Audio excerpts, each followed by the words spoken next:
எல்லாருக்கும் வணக்கம். நான் வில்சன். இந்த வீடியோவில் வந்து நான் ஒரு முக்கியமான மருத்துவம் சம்மந்தப்பட்ட தகவல் பற்றி உங்களுக்குலாம் சொல்ல போகிறேன். நான் வந்து ஒரு டாக்டர் கிடையாது. அதனால் நான் சொல்கிறது எல்லாத்தையும் நீங்கள் அப்படியே ஃபாலோ பண்ணணும் அப்படிங்கிறது இல்லை. நம்ம மக்களுக்கெல்லாம் உபயோகமாக இருக்கும் இதை தெரிந்திருந்தால் அப்படின்னு நான் நினச்சதுனால அந்த விஷயத்தை பற்றி இதில் பேச போகிறேன். நான் சொல்வதை தவிர நீங்கள் வந்து அது சம்மந்தமாக உங்களுக்கு வேறு ஏதாவது டவுட்ஸ் இருந்தது அப்படின்னா நீங்கள் ஒரு ப்ரொஃபஷனல் டாக்டர் ஒருத்தர் மீட் பண்ணி கன்சல்ட் பண்ணிக்கோங்க. சரி, நம்ம இந்த வீடியோவில் என்ன பேச போகிறோம் அப்படின்னா, நம்ம வந்து ப்ரீ டயபெட்டிஸ் அப்படிங்கக்கூடிய ஒரு பிரச்சனையை பற்றி பேச போகிறோம். அது என்ன ப்ரீ டயபெட்டிஸ்? டயபெட்டிஸ் தெரியும். டயபெட்டிஸ் அப்படிங்கிறது நம்ம மக்கள் வந்து ஏற்கனவே நீரிழிவு நோய், சர்க்கரை நோய், சுகர் அப்படின்லாம் சொல்லி நிறைய பேர் அதற்கான மருத்துவம் பார்த்துட்டு இருக்கிறாங்க. இது எல்லாத்துக்குமே உங்களுக்கு தெரிஞ்சிருக்கும். கிட்டத்தட்ட வந்து குடும்பத்தில் ஒருத்தராவது ஒவ்வொரு வீட்லேயும் ஒரு ஆளாவது டயபெட்டிஸ்னால பாதிக்கப்பட்டு மருத்துவம் பார்த்துட்டு இருக்கிற மாதிரியான சூழ்நிலை இப்போ உருவாயிருச்சு. ஏன்னா நம்மளுடைய வாழ்க்கை முறை முழுசாக மாறிடுச்சு, நம்ம சாப்பாட்டு முறை முழுசாக மாறிடுச்சு, நம்மளை சரியாக தூங்குறது இல்லை. இந்த மாதிரி பல காரணங்கள் இருக்குது இந்த டயபெட்டிஸ் வர்றதுக்கு. சரி, ஒருத்தர் டயபெட்டிஸ் வந்த பிறகு அதற்கான ட்ரீட்மெண்ட்ஸு என்ன செய்கிறாங்க, எப்படி பாதிக்கப்படுறாங்க அப்படிங்கிறதெல்லாம் தனி டாபிக். அதெல்லாம் நீங்கள் பார்த்துருப்பீங்க. நிறைய மக்களை நீங்கள் பார்த்துட்டு தான் வருவீங்க இப்போ கூட.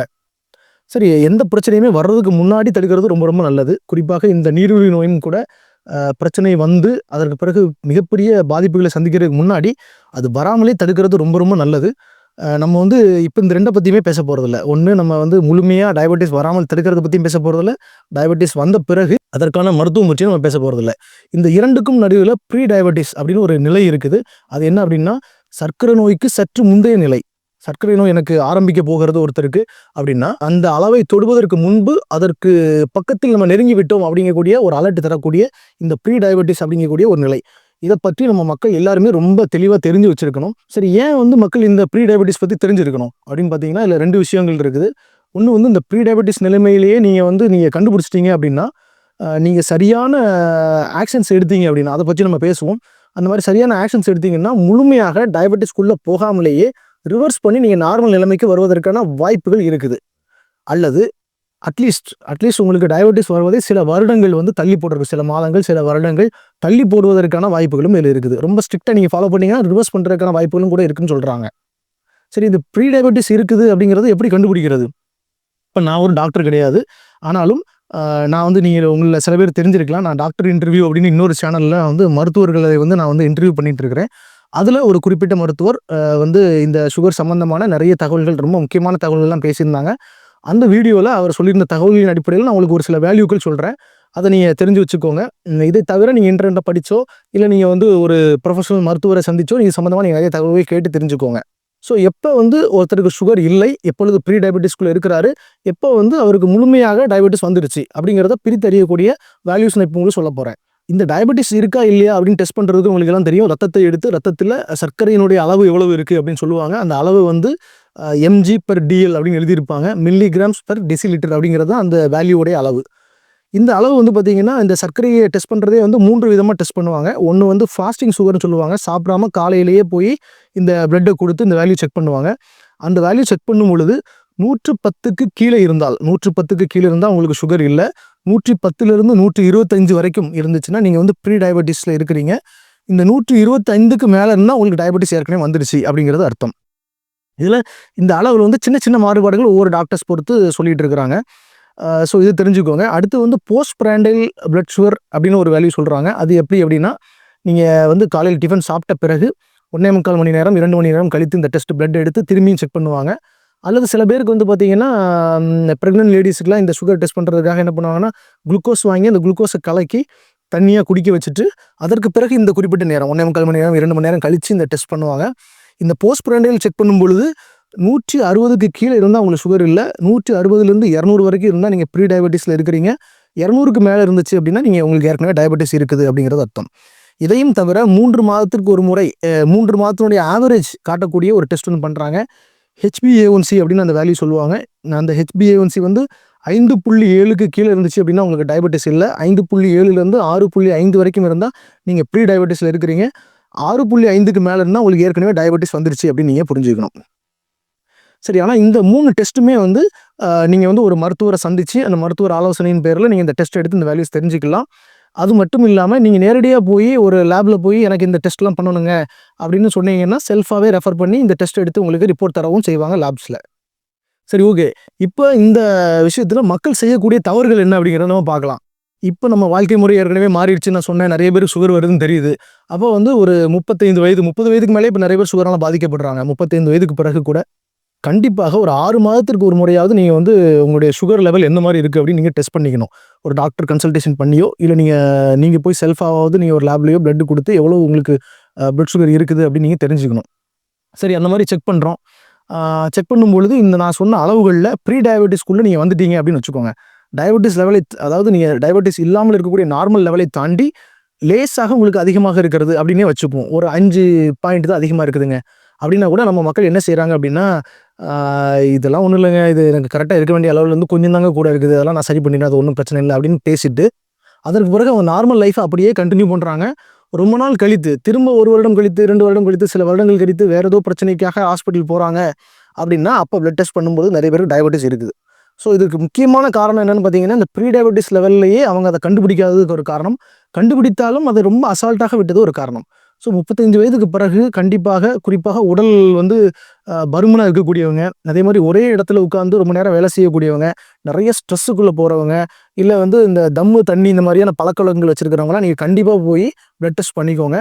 ப்ரீ டயபெட்டிஸ்ல இருக்கீங்க அப்படின்னா, நீங்க வந்து உடனடியாக உங்களுடைய வாழ்க்கை முறையை கண்டிப்பா மாற்றியாகணும். என்னென்ன மாற்றங்கள் செய்யணும் அப்படின்னு பார்த்தீங்கன்னா, கண்டிப்பா நீங்க வந்து ஒரு 8 மணி நேரத்துலருந்து 9 மணி நேரம் நல்ல நிம்மதியான உறக்கம் வேணும் உங்களுக்கு.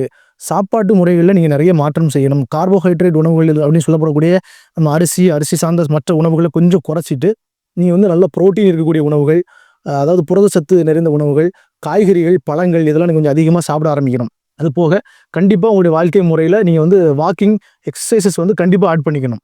நம்ம லைஃப்ல வந்து ஒரு பிரச்சனை வந்து டயபெட்டிஸ் வந்துடுச்சு அப்படின்னா, உங்களுக்கு கடுமையான உணவு கட்டுப்பாடுகள் வரப்போகுது. அதற்கு பிறகு தினமும் மாத்திரை சாப்பிட வேண்டிய ஒரு சூழ்நிலை வரப்போகுது. அதனால உங்களுக்கு நிறைய கவலைகள் வருது இல்லையா? இதெல்லாம் தவிர்க்கிறதுக்கு நீங்க நல்லா சாப்பிட்டுக்கிட்டு இந்த வேலையெல்லாம் நீங்க முன்னாடியே செய்ய ஆரம்பிச்சுறது எவ்வளவோ யூஸ்ஃபுல்லா இருக்கும். அதனால எக்சர்சைஸ் பண்றது, சரியான உணவு முறைகள மாத்திக்கிறது, அப்புறம் சரியான நேரத்துக்கு தூங்குறது, ஸ்ட்ரெஸ் இந்த பிரச்சனைகள் இல்லாம வாழ்றது. இது எல்லாத்தையும் நீங்க கண்டிப்பா பழக்கப்படுத்தணும். அதே மாரி சிகரெட் பிடிக்கக்கூடியவங்க, தண்ணி அடிக்கக்கூடியவங்க, இந்த ப்ரீ டயபெட்டிஸ் நிலைமையில இருக்கிறீங்க அப்படின்னா, உங்களுக்கு கண்டிப்பா டயபெட்டிஸ் வரப்போகுதுன்னு தெரியுது. கம்ப்ளீட்டா விட்டுருங்க. அது ரொம்ப கஷ்டமான விஷயமா இருந்தா கூட, சுகர் வந்தா அதனால நீங்க எவ்வளோ கஷ்டப்படணும், அதனால உறுப்புகள் எவ்வளோ பாதிக்கப்பட போகுது அப்படிங்கிறது உங்களுக்கு தெரியணும். அதனால இது எல்லாத்தையும் நீங்க ரொம்ப ஸ்ட்ரிக்ட்டா ஃபாலோ பண்ண ஆரம்பிச்சுருங்க. இப்படி ஃபாலோ பண்ண ஆரம்பிச்சாலும் கூட, அடுத்து ஒரு 1 மாதத்துல போயி நான் வந்து முன்னாடி நான் செக் பண்ணியிருந்தேனே, இந்த லெவல் இப்படி இருந்தது. இப்போ எப்படி இருக்கு அப்படிங்கிறத நீங்க கம்பேர் பண்ணி தெரிஞ்சுக்கணும். இல்ல ஏறிக்கிட்டே போகுதுன்னா, நீ இமிடியேட்டா ஒரு டாக்டர பார்க்கணும். இல்ல குறைஞ்சிட்டு வருதுன்னா, நீ ஒரு சந்தோஷமான விஷயம். நீங்க வந்து திரும்பி இந்த லைஃப் ஸ்டைல், புது லைஃப் ஸ்டைல் இருக்கு இல்லையா? நல்ல லைஃப் ஸ்டைல நீங்க தொடர்ந்து நீங்க ஃபாலோ பண்ண ஆரம்பிக்கணும். நம்ம மக்கள் என்ன பண்றாங்கன்னா, ரொம்ப அசால்ட்டா இருக்கிறாங்க. சில நேரங்கள்ல இந்த மாரியான அளவுகள் வந்தா கூட, தெரிந்தவர்கள் இது சம்பந்தமான பிரச்சனைகள் தெரிந்தவர்கள், இல்ல இது வந்து ப்ரீ டயபெட்டிஸ் மாரி இருக்கும். டயபெட்டிஸ் ஆரம்பிக்கிறதுக்கான வாய்ப்புகள் இருக்கு.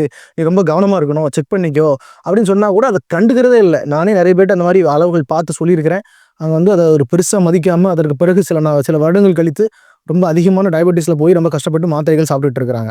அதனால அதோடைய சீரியஸ்னஸ் நீங்க புரிஞ்சுக்கணும். இப்போ வந்து நான் ஏற்கனவே கூட சொன்னேன் இல்லையா? டாக்டர்ஸ் நிறைய பேர் இன்டர்வியூ பண்றோம் அப்படின்னு. அதுல வந்து அந்த டாக்டர் இன்டர்வியூ சேனல்ல சுகர் சம்பந்தமாக நிறைய மருத்துவர்கள் பேசியிருக்கிறாங்க. அந்த விஷயங்கள்ல வந்து சுகர் ஒருத்தருக்கு ரொம்ப நாள் நீங்க கவனிக்காம உங்க உடம்புல இருந்துகிட்டு இருந்தால், இந்த டயபெட்டிஸ் இருந்துட்டு இருந்தா, உறுப்புகள் எல்லாம் எப்படி பாதிக்கும்? நரம்புகள் எப்படி பாதிக்கும்? கண்கள் எப்படி பாதிக்கும்? கிட்னியை எப்படி பாதிக்கும்? அப்படிங்கிறத பற்றி நிறைய பேர் ரொம்ப தெளிவா பேசியிருக்கிறாங்க. இதெல்லாம் நம்ம மக்கள் வந்து சில நேரங்கள்ல என்ன பண்றாங்கன்னா, டாக்டர்ஸ் வந்து பணம் சம்பாதிக்கிறதுக்காக, இல்ல மக்கள் ஏமாத்துறதுக்காக இப்படி பண்றாங்கலாம் நெறைய பேர் பேசுறாங்க. எப்பயுமே நம்ம வந்து பகுத்தறிவோட செயல்படணும். அதுல ஒண்ணும் தவறு இல்ல. எதையுமே சந்தேக கண்ணோட லேசாக பார்த்து, அது சம்பந்தமாக தெரிந்து கொள்ளணும். அதான் முக்கியம். உங்களுக்கு ஒரு சந்தேகம் வந்ததுனா, அந்த சந்தேகத்தை அப்படியே புடிச்சுக்கிட்டு அதிலேயே போறீங்க. அதுதான் தவறு. இப்படியெல்லாம் இருக்கலாம் அப்படின்னு நீங்க நினைத்தாலும் கூட, உண்மையிலே என்ன நடக்கிறது? இந்த மாரி சுகர் அளவு இருக்கிறவங்களுக்கு, நம்ம பக்கத்துல இருக்கிறவங்களுக்கு என்ன நடந்துட்டு இருக்கு? அவங்க மாத்திரை நிறுத்துனாங்கன்னா அவங்களுக்கு என்ன நடக்குது? மாத்திரை போட்டாங்கன்னா அவங்களுக்கு என்ன நடக்குது? நெறைய பேர் கால்கள பறிகொடுத்து, கால்ல முட்டுக்கு கீழ இல்ல விரல்ல பறிகொடுத்து, அப்படியே ஆப்பரேஷன் பண்ணி ரொம்ப கஷ்டப்படுறாங்க. கிட்னி பாதிக்கப்பட்டிருக்கு நெறைய பேருக்கு. பல பிரச்சனைகள இந்த டயபெட்டிஸ் கொண்டு வந்துட்டு இருக்குது. ஆனாலும் இந்த டயபெட்டிஸ் சம்பந்தமான விழிப்புணர்வு இன்னுமே நம்ம மக்களுக்கு ரொம்ப தெளிவா வரல அப்படின்னு நினைக்கிறேன். அதனால தான் நான் இந்த வீடியோ உங்களுக்கு பேசிட்டு இருக்கிறேன். சரி, ஒருத்தர் வந்து இந்த ப்ரீ டயபெட்டிஸ் லெவல்ல இருந்துட்டு இருக்காரு அப்படின்னா, அவருக்கு ஏதாவது அறிகுறிகள் காட்டுமா அப்படின்னு பார்த்தீங்கன்னா, எந்த அறிகுறியும் பெருசா தெரியாது அப்படின்னு தான் சொல்றாங்க. அதுதான் இதுல ரொம்ப ரொம்ப முக்கியமான விஷயமா பார்க்கப்படுது. ஸோ அதனால தான் நம்ம வந்து வாலண்டியரா போய் பிளட் டெஸ்ட் பண்ணி நம்மளுடைய ரத்தத்துல சர்க்கரையினுடைய அளவு எவ்வளோ இருக்கு அப்படின்னு தெரிஞ்சு கொள்ள வேண்டியது ரொம்ப ரொம்ப முக்கியமான விஷயமா இருக்குது. நானும் இந்த சீரியஸ்னஸ் நான் சொல்லக்கூடிய விஷயங்களுடைய சீரியஸ்னஸை மக்கள் புரிஞ்சுக்கிட்டு ப்ரீ டயபெட்டிஸ் சம்மந்தமாக நீங்கள் நிறைய இன்டர்நெட்டில் படிக்கலாம். இப்போ நிறைய ChatGPTயில் நீங்கள் தெரிஞ்சுக்கிட முடியும். இன்டர்நெட்டில் வந்து நல்ல ப்ரொஃபஷனல் டாக்டர்ஸ் பேசின நிறைய வீடியோஸ் பாருங்கள். இந்த வீடியோவில் டிஸ்கிரிப்ஷனில் கூட டாக்டர் இன்டர்வியூ சேனலில் டயபெட்டிஸ் சம்மந்தமாக டயபெட்டிஸில் வரக்கூடிய பிரச்சனைகள் சம்மந்தமாக டாக்டர்ஸ் பேசியிருக்கக்கூடிய வீடியோஸோடைய லிங்க்லாம் உங்களுக்கு நாங்கள் போடுறோம். அதெல்லாம் பார்த்து தெரிஞ்சுக்கோங்க. எல்லா மக்களுக்கும் தெரிகிற மாதிரி இந்த விஷயத்தை கொண்டு போய் நீங்கள் தான் சேர்க்கணும். வீடியோ பிடிச்சிருந்தது அப்படின்னா, நான் சொன்ன தகவல்கள் உங்களுக்கு உபயோகமாக இருந்தது அப்படின்னு நினச்சா நீங்கள் வந்து வீடியோவை லைக் பண்ணுங்கள். உங்கள் கருத்துக்கள், கேள்விகள், நான் நிறைய விஷயங்கள் பேசியிருந்தாலும் இன்னும் மக்களுக்கு நிறைய சந்தேகங்கள் இருக்கலாம். அந்த சந்தேகங்கள் தொடர்பாக ஏதாவது நீங்கள் கேட்கணும் அப்படின்னா நீங்கள் கமெண்ட்டில் எழுதுங்க. நான் ஏற்கனவே சொன்ன மாதிரி தமிழ்நாட்டில் இருக்கக்கூடிய எல்லா மக்களுக்கும் இந்த செய்தி போய் சேர்ற மாதிரி எல்லாம் ஷேர் பண்ணுங்கள். திரும்பவும் மக்களுக்கு உபயோகமாக இருக்கிற மாதிரி இன்னொரு நல்ல தகவலோடு நான் உங்ககிட்ட வர்றேன். அது வரைக்கும் உங்களிடமிருந்து விடைபெறுவது உங்கள் வில்சன். நன்றி, வணக்கம்.